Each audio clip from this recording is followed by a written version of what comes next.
All right, so next up is guest speaker, and really, we were talking earlier about what Kevin calls himself, right? And the thing is it ends up being jack of all trades, right? And, in the music world. Yeah, right, in the music world. Not right? just all over, but right. I had to clarify that. Right, I think what he said is he put on his website, not a web designer or not a graphic designer. Not a graphic designer, you'll see it. Yeah, interestingly enough, the funny thing is when I first started, I actually did do graphic design too and all kinds of other things, you know what I mean, when I first started.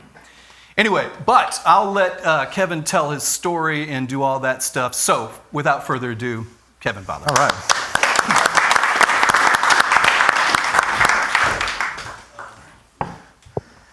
Thanks, John. Yeah, man. Thanks for having me. Of course. Thanks for coming out, everybody. This is really cool. Huge congratulations to everybody that graduated the 6th just then. I'm really excited for you guys. Seriously, that's incredible. So yeah, I totally made like a PowerPoint presentation. I mean, not really, but sort of, just to kind of give me some guidance here. But check it out. Can we put this on the? Yeah. There we are. Mm-hmm. So this was supposed to be the icebreaker here, not a graphic design. Right. Whatever. There you go. But yeah, studio owner, like I'll kind of go, I don't want to like fly through this too fast, but like I'll kind of go over basically what I do, and there's like a few things more specifically, just so you kind of get an idea of who I am and what I've done, and then just how I got here. I think is like, probably a lot of you are trying to get somewhere, right? So like. Hopefully I can kind of give some insight on how I got to where I wanted to be. And, so studio owner. So yeah, I've got this cool little place. It's actually, so I'll just tell you about the spot. It's, I've got it's a separate building. It's around 1,000 square feet, a little less than 1,000 square feet. Separate building. It's on the same property as my house, and it's in like Southwest Austin, just off of 290. So it's like this, it's a dream come true, honestly, to have this spot. And it's like, you can kind of see from the picture there, it's not gigantic, but it's like kind of the perfect size really to be an engineer, producer, great little spot to mix. And so you can get an idea there. That's the live room. Shout out to Ken Tondre. You know Ken Tondre? Yeah, Ken, yeah. This is his old spot. Okay, yeah. He did the build out at that, I got this place about 2 years ago, and to get this place, what I had to do was basically tear out an old studio that I had built in my house in Southwest, or not Southwest Austin, but more South Austin. So it was like in a little tighter neighborhood. I got this place pretty early on, like it was in 2006, and literally day one, I started busting walls down, tearing off sheetrock. I was going in to build a studio, so I built this cool little spot, and that kind of allowed me to basically get to where I am now. I'm kind of bouncing around a little bit, bear with me, but what I'm getting at is I just come from doing a lot of like construction-y type stuff on my own to be able to sell this property, to be able to get this property. So what I'm getting at is I didn't want to touch a tool. Like I was done with that. So like getting into the spot was like a total dream come true. It was all built out. It was, had the sound absorption and diffusion and just all that stuff. It's just really well built out. So shout out to Ken Tondre for doing that work. There's another little view of the kind of, you can see from the hallway, there's like a doorway that comes in. Of course, the hallway is great as a sound lock, so it'll help separate the sound from the control room to the live room. So that's really cool. Around the other way, of course I had to take a picture of it. There's a bathroom. It's the best part. I'm so excited about it. Because having a studio in your house, if you have a family, which I am lucky enough to have 2 little boys now, so when my first one was born, it was kind of like a wake-up call. I think we got to get the studio out of the house. Right. Because honestly, like, clients coming in, like stepping over like baby toys and stuff, like, and then going into the house to use the bathroom was like I don't know if that's gonna work so great, So it's like, so that's when my wife and I kind of decided to like make the move to looked for another place, and like this thing came up, and it was just an absolute dream come true. So there's just a kind of giving you a little insight on the space itself, just to kind of give you an idea of physically where I am. The funny thing is how, obviously there's a lot of people in the business in general, but how small the community gets though once you get in it. And obviously, knowing Ken, and just you get part of you pretty much know everybody once you're in it, right? Especially if you've been around for a little while. Yeah, right. Exactly. Anyway, so this is actually my wife's little composing studio, which was one of the ISO booths that we kind of converted into a control room. So she's an incredible violinist, composer. So we set up this cool little spot with these little Neumann monitors. If you're in the market for monitors, look at the Neumann monitors. They're just insane. I'm so thrilled with them. I have the bigger KH310s in the main control room. Anyway, those things just sound awesome, and it's a great little spot. You can see she uses Logic. I like Pro Tools myself, but what happened here? There we go. She uses Logic, and she asks me how to do certain things, and I tell her to Google it because I don't know.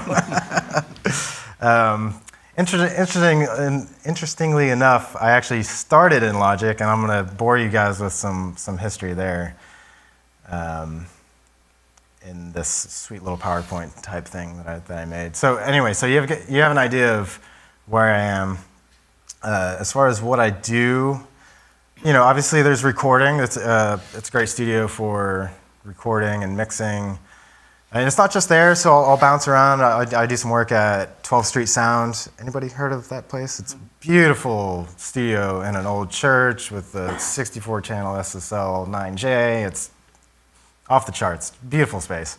So I'm over there a good bit doing just kind of all sorts of things, but their niche over there is actually like classical. They do a lot of quartet recording, which is kind of a nice change of pace because, let's be real. I mostly work on rock, indie rock, Americana, just all that kind of stuff. So going into another studio and working on a different style of music is not a bad thing. What else? There's a really cool studio called Austin Signal. It's a little bit more kind of private, but it's you can get in there and it's a beautiful space. They have a 48-channel kind of custom Neve console, but it's sort of a new school version of it, but it's all like the classic analog design, but then it's all digitally controlled, so it's like a really cool hybrid board in a beautiful space. So I'm over there a little bit as a freelance engineer, and then the other one, of course, is Orb. You guys heard of Orb? Mm-hmm. So I was head engineer there from the very beginning, so I kind of helped them get off the ground. The studio was built in 2012, 2013, opened officially in 2014, and then I stuck around until 2015, and then realized I really enjoyed working for myself. So I was like, tell you what, guys, I'm going to go back to freelance world. And of course, I pop back in there and work with those guys from time to time. But, during my tenure there, I was staffed by them. So that was like my main gig. And they kept me pretty busy over there. So it was a nice change of pace to kind of go back to having that freedom, flexibility, scheduling wise and all that kind of stuff. So working for yourself has those benefits. It's a really cool thing. Mm-hmm. You don't get the benefits of dental or any of those kind of things, but hey,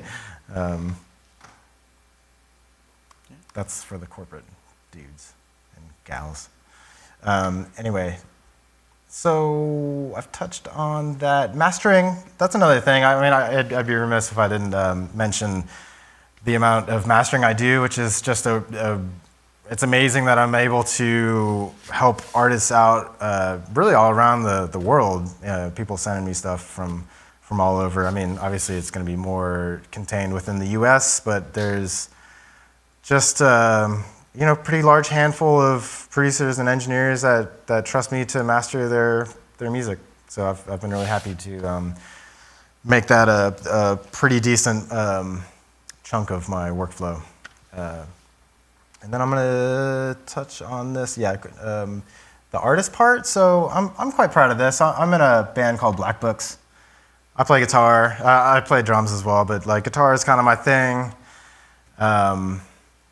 And being in a band, like it's cool because it kind of it gives you that perspective of being an artist and working on your own music, and then maybe you're even working with other professionals with mixing and mastering, so you kind of get a sense of like what it's like to be on the other side. So for those of you that are in that world, if you can do both, then you can understand both sides of it, and that certainly is hugely advantageous to my workflow. As a professional, I can kind of see it from the other side. So totally bragging there, but that's a big number. I think for 4.7 million. So it's like kind of like that's plays on one of our tunes, and it's just kind of like a. It's not nothing compared to Beyonce, but it's still like, it's one of those things where it's like, holy smokes, like we created this song that's kind of really gotten out there, and I'll have friends text me that I haven't talked to in ages, and they're, hey, I was at this place or whatever, and I heard your song come on, and it was like, wow, what? That's crazy, So it's like just it's a good feeling to put something out there that really has been enjoyed by a lot of people, and so that's just kind of a cool thing, and it certainly doesn't help, or it certainly doesn't hurt for just kind of working with other artists, and they can relate to my band and be like, well, like the stuff you do with your band, like we're doing this kind of thing, and we can kind of talk that language of they kind of know my style. Probably allows you to attract that niche. I'm Yeah, sure, yeah, right? and kind of like, exactly. Yeah. That's hilarious. The composing thing, so I threw that in there. This is almost like totally different from the world of just like engineering and mixing and all that. It's not totally different, but to me, like it occupies a different part of my brain, because the composing is literally like you're creating something from nothing, all on your own. And so like, so I do a bit of sort of like, it's national brand, major brand ad type work through ad agencies and music houses, mostly LA, New York. So it's like a national thing, not really much local, to be honest. But it's sort of a trip to get these videos from Nike, and they're like, here's a rough cut of this ad we're working on, and we want to do this, and like I'll even get like non-disclosure agreements and things like that, like top secret. One of them, and I can talk about it now, was the Acura MDX, which is like, why did you? Hey guys, it's just an Acura, like chill here, like. I saw that and I was like, what is it gonna be? And it was like another SUV. I'm like, okay, whatever. They are like a little precious at certain times. But this is hilarious. I'm not exaggerating here. I'll get these briefs for these ads, and they will, like, this is like pretty much a quote. Can you make a song that sounds like insert famous artist Right. in 24 hours? That's like not a joke. The turnaround time. Oh, and it has to be original and timeless. Yeah, right. Like, seriously, it's absolutely bonkers, but that's the ultimate test. It's like, they send you these references from these artists that, have spent 6 months working on an album and $1 million. Sure. And, are you going to make something that's exactly the same or as good or whatever? No. But like you can try your best, and like, when it's all said and done and you do everything that you can to it, sometimes you'd be surprised, like, that took me a day or maybe even less, and it's hitting right there with some of those big tracks. And a lot of this type of work, I'm not doing any vocals, so that's a time saver. I'm not writing lyrics or anything. It's all instrumental, so like, I have a little bit of a a benefit or advantage there that I don't have to stress about like making, words work and getting the vocal take and all that kind of stuff. But I'll build it from the ground up, write something. I'm a guitarist, I mentioned that. So like I'll sit down and just I'll watch the ad and I'll just listen to the references and then just be like, okay, what am I hearing? And I'll just grab a guitar and just lay down just a really quick scratch track. And then that's just the idea. And then you just build it up, you just like edit. I play drums. I'll go in there and hopefully my kit is already set up and mic'd. And sometimes it's not and I have to, race to set it up and get levels and everything. But, I'll go in there and bang away and just do take after take and get it all put together and then send it and hopefully they like it. But, that's the other thing about the ad world is, I'll go ahead and tell you in case you're wondering is the way it works is you will be commissioned to write what they call a demo, which, in the perfect world, your demo, if it gets chosen, may just go straight to final, that's what it is. Hopefully no revisions, but revisions is another thing. But that, you're commissioned to create this piece of music, and but you will also be up against 20, 25 other composers that are just right there doing the exact same thing. And these brands have gigantic budgets, so they're able to literally hire all these composers to create these demos, and then they pick their favorite one or two and do some revisions. So. You're kind of putting your name in the hat, but you are also getting paid to do it. Not a ton, but enough to keep the lights on is the way I like to say it. But this is the cool thing is you get paid to do the demo, and then if yours gets selected, then you make some pretty good money. Yeah. And I used this backdrop because Nike paid for my trip to Italy one year. Yeah, I was like, not directly, but that was like kind of just giving you an idea of like, the money can get pretty sweet for this level of national brands. Enough of this. Enough of that. Let's get out of there. Kevin, I'd love to know like kind of your trajectory of because obviously you've been around for a long time. I'd love to know like where you came from, how you got up, into it all. You know what I mean? Absolutely. Yeah. So coming right at you. Mm-hmm. Does anybody recognize that? Yep. Straight up. So like my friends would be out throwing a football, and I discovered this little sound recording program in Windows 95, and it blew my mind. You could record it, and then like not only could you just listen back to it, you could reverse it, and that was a lot of fun. And then you could speed it up and slow it down by increments of 25, of course. Increments of 25. Yeah.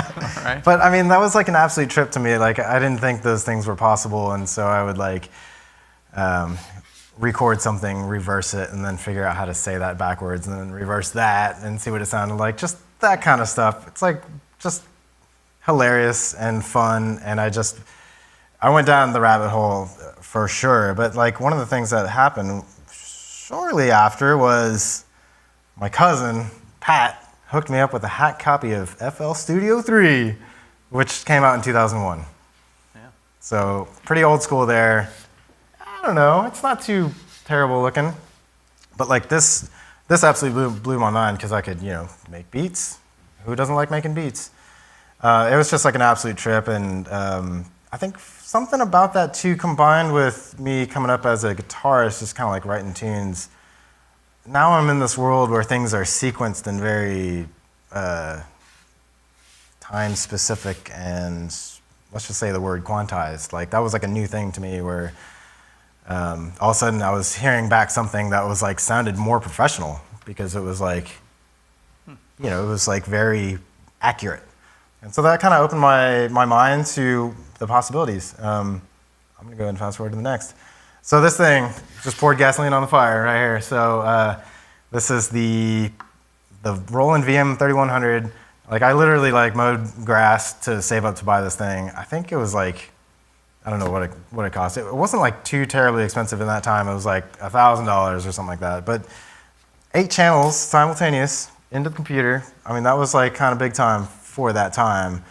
And not only that, oh yeah, this is good. This is too good. So this is what I used to start recording bands in my high school. So I would just, if there was a band in my high school, they were coming over the next weekend to record. So how old were you at this point? So I would have been like a senior in high school. Okay, cool. So what is that, 18 or something like that?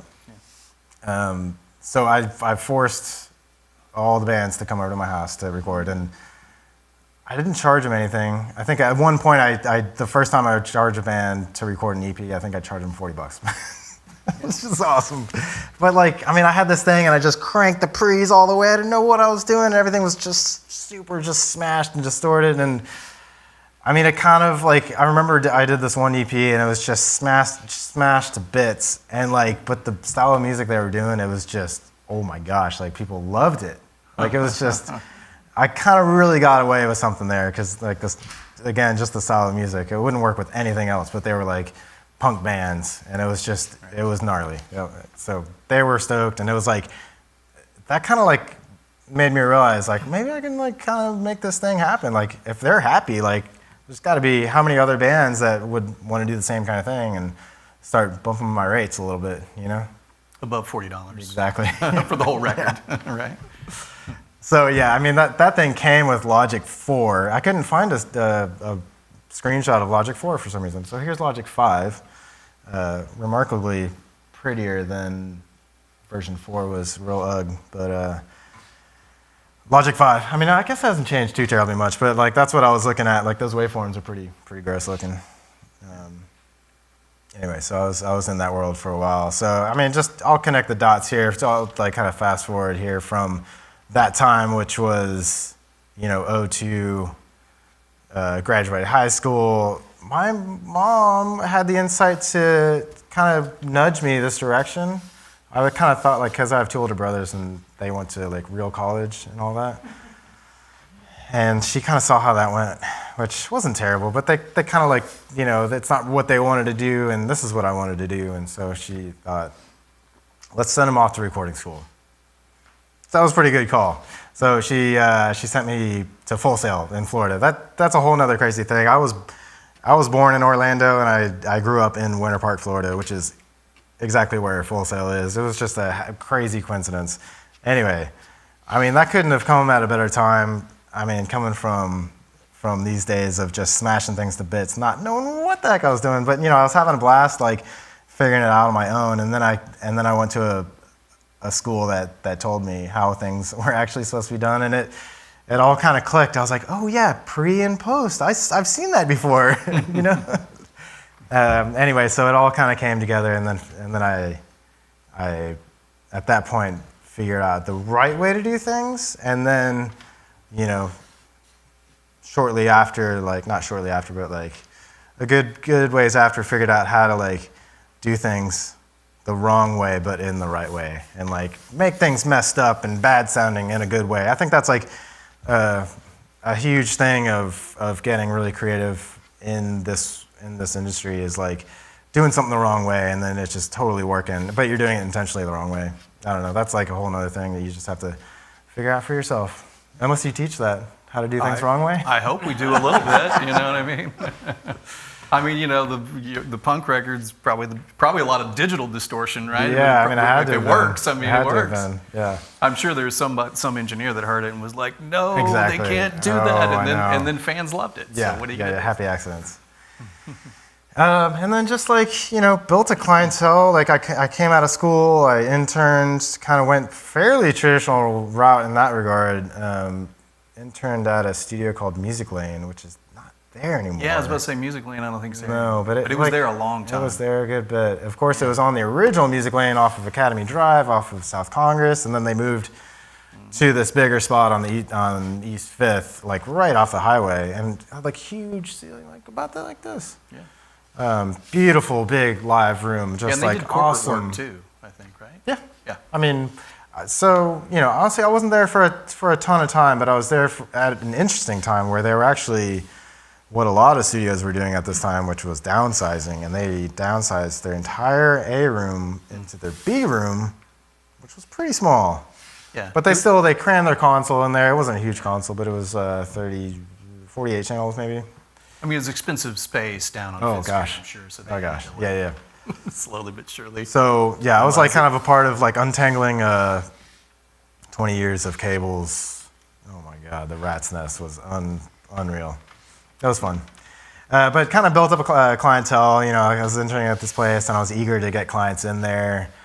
And whatever money they paid, you know, probably most or if not all went to the studio because I, you know, had to like figure out how to get bands in and not, you know, and charge them what they could afford. Of course, like when you're just starting out, like you're going to be working with artists that are younger, greener, don't have as big a budget, so you kind of have to get creative with how to make that work. But anyway, I'm going to fast forward.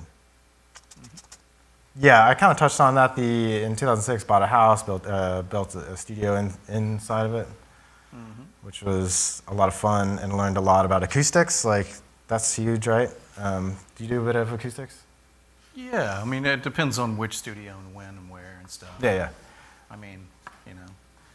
So, you know, on a more nerdy level, I think like I've become very like aware and keen on having a fantastic listening environment, speakers, acoustics.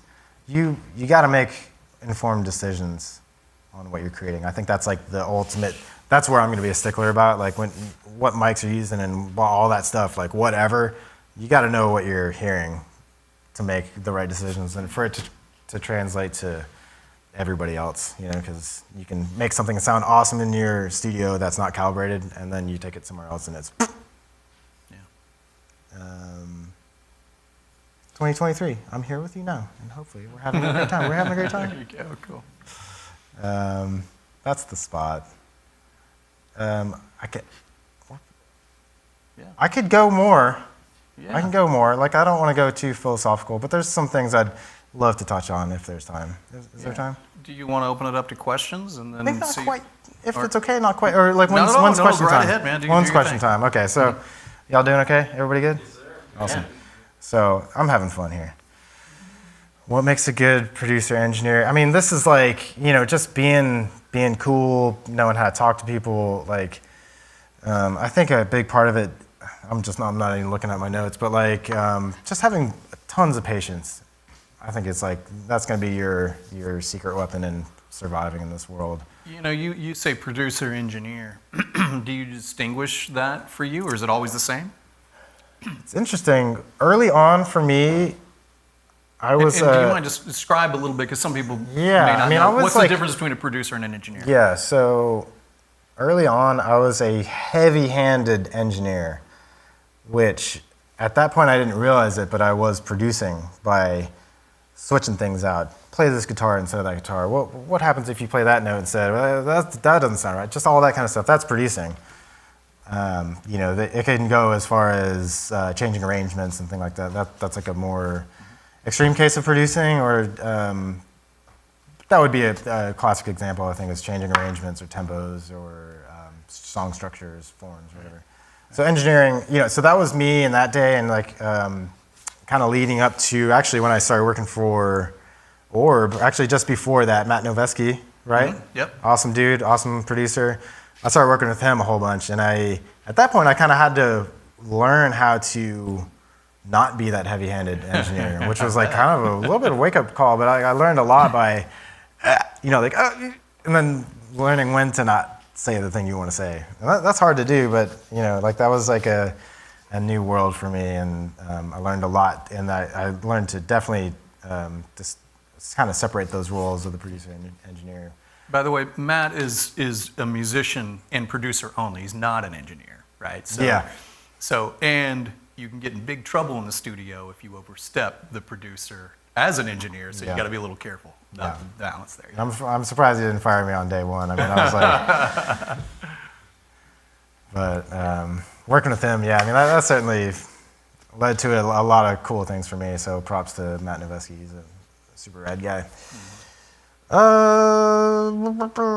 Yeah, I mean. So is it always combined for you, like producer engineer, or is it, you know? I mean, obviously you just said It sometimes. sort of was until I started working with a producer, and that was like sort of a new thing, and it was certainly a lot of fun, and I got to concentrate on engineering only.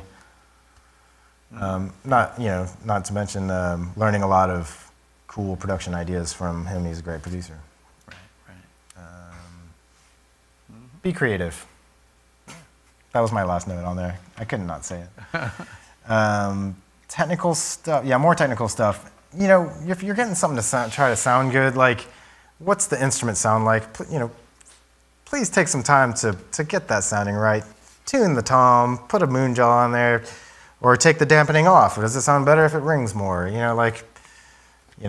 What does it sound like if you put your ear up against the instrument, or where you think the mic should go?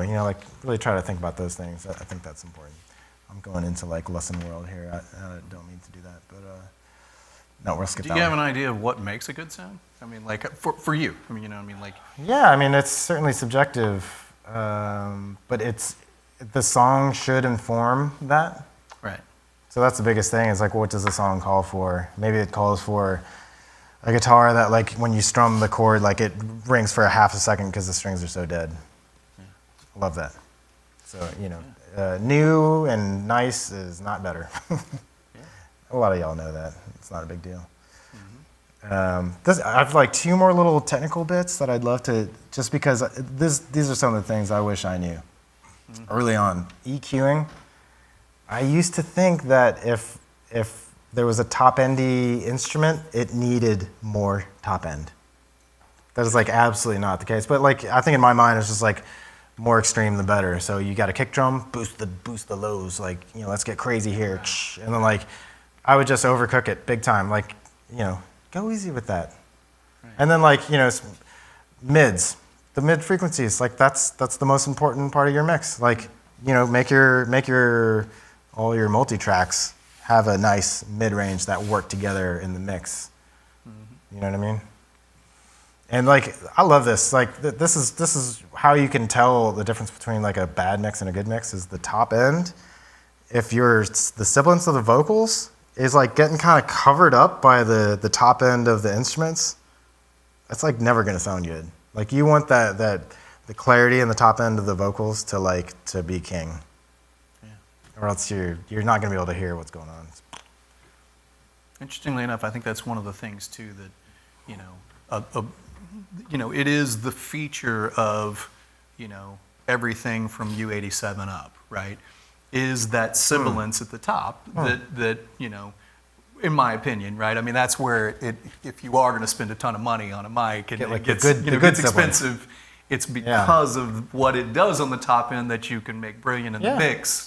Kind of like a smooth, it's crisp and clear, but it's smooth like a U47. I mean, it's like the first time you hear that, it's going to be like, that's that top end magic, which you totally can get with less expensive mics, but like, don't feel like you have to save up for a no, you can. But yeah, there's that magic with, like with those nicer mics, and don't go crazy saving up for that if you can go and hear one.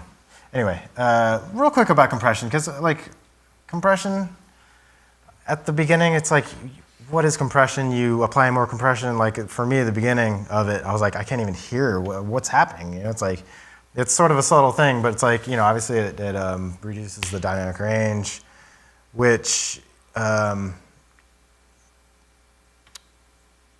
can definitely be a bad thing. So like, I think my big thing is like, feel free to not compress something and let it pop in and out of the mix,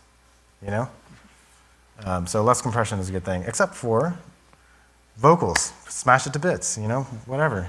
But like seriously, like compressed vocals, nothing better when it's compressed just right and then it just sits right in your mix. And it's sort of like in this range where you have like everything else is coming in and out, or maybe not that high, but you know what I mean? Like, your vocals are just sitting in there. Feel free to go crazy with compression. Don't compress everything else too hard, especially electric guitars and drums. Like, let them have that exciting dynamics. Is that cool? Here's philosophical type stuff. Like, you're building something from the ground up here. Like, the biggest thing is that it's just going to take a long time. And like, that's, I think we can all get antsy and frustrated with like, I just want it, it's, I just want it now sort of thing. Like, but it's just going to take time. And like you put in the hard work and you build your clients brick by brick. I think it's important. Cool, man. So have patience, I said that earlier. Yeah. Thank you. Do some questions? Yeah. Well, y'all, let's open it up to some questions too. Oh, yeah. Let's open it up to some questions. I'm sure there's Hit probably me. a few students and a few people that have questions in general.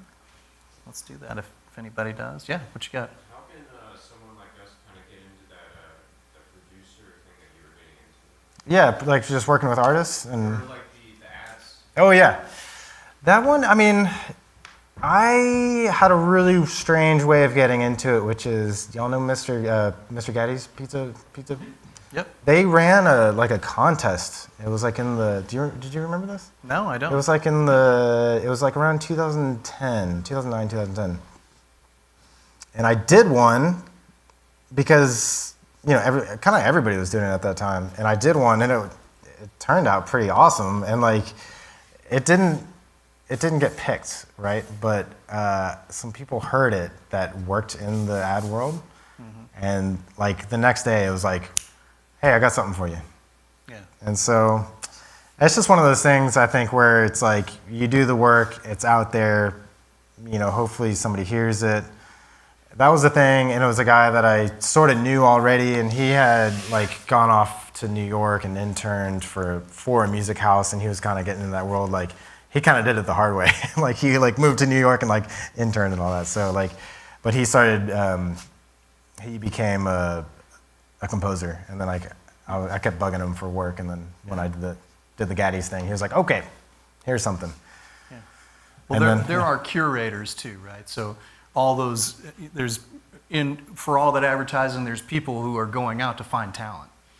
Talent buyers basically is what they are, right? And Absolutely. I think that the thing is if you're composing all the time, here it is. It's kind of like brute force, right? I mean, at the end of the day, you got lucky and did something that connected with somebody. But then once you start doing it, then other people are hearing your stuff. So the reality is kind of brute force. If you're going to do composing, compose a lot and put your nose in everything you can. And then things like curators will get wind. So that was like kind of my bad way of like not giving you an actual answer, which I didn't mean to do. But like, I think what you do is definitely compose as much music as you can. Just kind of get your chops going. You can create a library of, they call them library tracks. So just create, and there are music libraries out there that will gladly accept your music and host it. And then if it gets picked, they give you money for it. So be aware that there are many different ones, and some of them probably won't do you so great. Like they won't pay you the right amount. But just do your shopping around for music houses. I'm lucky enough where I don't have to shop around my tracks. It's just kind of, it's there. I'm lucky. But once you build reputation, right? That's what happens. I don't know. He's undershooting himself. Now people know him. The funny thing is that curators, there's a lot of turnover, right? So those people come and go, but as you build reputation, the next people that come up still reach out, right? And so it is brute force, right? So there's no easy. Just knock on doors, obviously not literally, but like find the different music houses and libraries, and they're out there. And just watch out for the royalty, the payout, because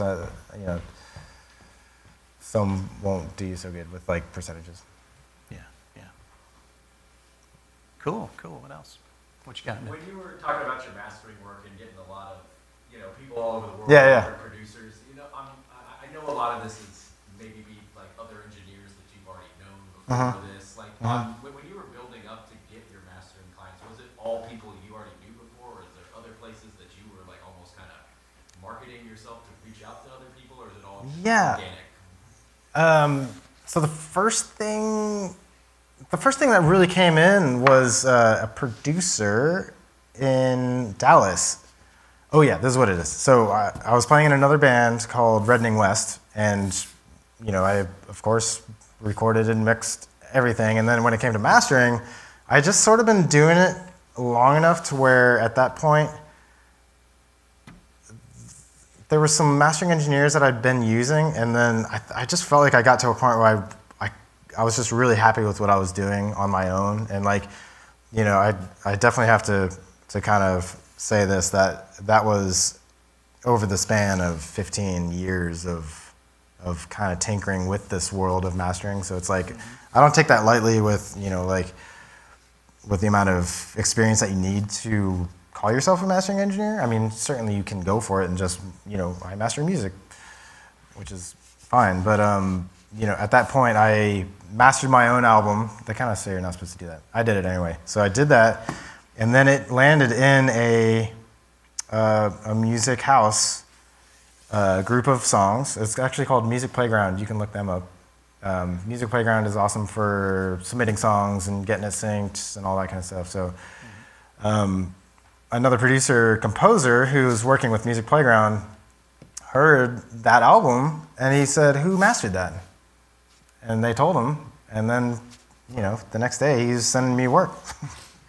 And that was awesome, you know? It's like, and it honestly wasn't until that I really started putting myself out there as a mastering engineer. But like, that was that validation of like, okay, you know, somebody like sought out the guy that mastered that album, so I'm a mastering engineer now. But yeah, so it led to a lot that way. Gotcha. Yeah, cool. Yeah, what you got, man?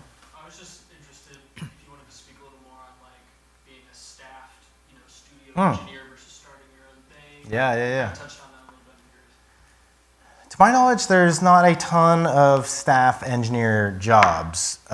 Unless you're in like post-production in the major cities, they definitely are there, but like there are, the career path as a freelance engineer is like kind of the one that you can kind of set your sights on, I think, which is like kind of the most realistic thing, like establish yourself as an engineer that way, and then maybe a staff job will sort of pop up, and if it works for you, you take it, you know, but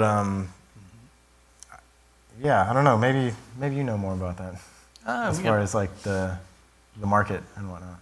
Yeah, no, I mean, that's definitely true. I think, you know, I mean, I can't imagine, you might have done an internship at Orb. I don't know how you got into the Orb gig, right? Well, that was from Matt Noveski, so he was like, we started working together just Right. on project after project, and then And so he already knew you. They needed an engineer, and he Right, was like, right. "You're our guy." So they already knew you, right? Exactly. So you were already working, Yeah. which got you into it. Yeah. So, I mean, there's There's your no answer. interview. There's no interview. Yeah. You know, if you're working in it and you're doing it, then you get opportunities, right? I mean, that's how it goes. 100%. Yeah. I So think you just have that's to like get into that world.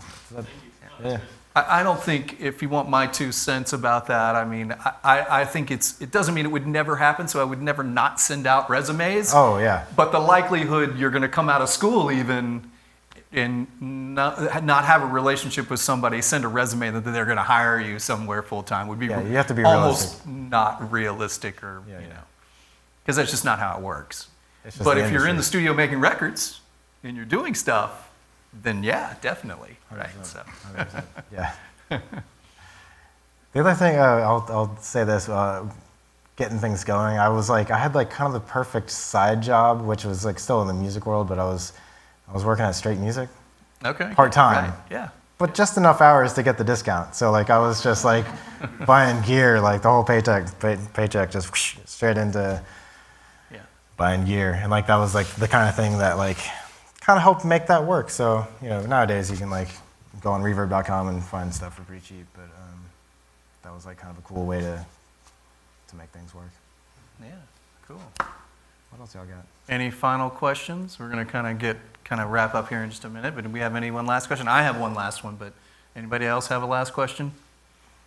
Okay, what you got, Dev? How would you recommend building those relationships? Like if you could do it super optimally, to just build as many relationships as you can with the people that you want to work with? Yeah, with Just artists? making sure that it's genuine, you know? Yeah, so with artists? Yeah. The thing that I used to do, and I think it's still a good thing to try if you're comfortable with it, is offer a free song, one song. Don't offer more than that. You know, get a band in. You know, what is there to lose? You sort of, that was your MO for. Yeah, oh yeah, and I mean, of course, these guys do that for sure. Yeah. Guys, and that's how you get your clients. I mean, it's hard to get clients without something. It's like the catch-22 of like how do you get clients if you don't have all that kind of stuff. But or maybe you can kind of create something on your own without an artist, and it's just like kind of show somebody, this is what I do, this is my level of work, and if they're getting it for free, they can't expect too much, but hopefully you can impress them and earn their trust as a client, and then the second one's not free. Yeah, I always think too, right? I mean, if once somebody works with you, it's always a risk to go somewhere else. They know you, right? So if they're going to go choose to spend money with somebody else, they've never worked with them before, so it's a risk. So by spending time with somebody and making a product, you're already the first choice, unless they really don't like you. Unless you just totally unless you blow it. Unless you lose all the files or something. Yeah, right. Lose the files. Oh, I didn't hit record. Well, cool, man. Well, so I'm gonna ask the always kind of do unless anybody else wants something as a desperate question. I'm gonna ask my final question, and that's always just imagine you're 19 again. You know what I mean? And you're just about to get it in, or want to get into it, right? Yeah, okay. And or maybe even coming in as a student or whatever the case is, what would be your best advice, right? To wiggle your way into making money in the music business. Best advice would be best advice. Sort of just like put the time in. Honestly, it's like maybe that's like too easy of an answer, but hopefully you have some of the tools to start working, a decent pair of monitors and a couple microphones and whatever. And just that's how you get to where you want to be. Is just like literally just put in the time. And I stand by that. Yeah, all right, man. Well, cool, Honestly. man. Well, sounds good. Thank you so much. Very cool. Well, thank you so much. And you guys, if there's more food, of course, hang out, jibber jabber, and and we'll definitely be around. And I'm sure, Kevin will answer some I'll hang more out questions. for a bit. Yeah, very Absolutely. cool. All right. Thanks, guys. Very cool.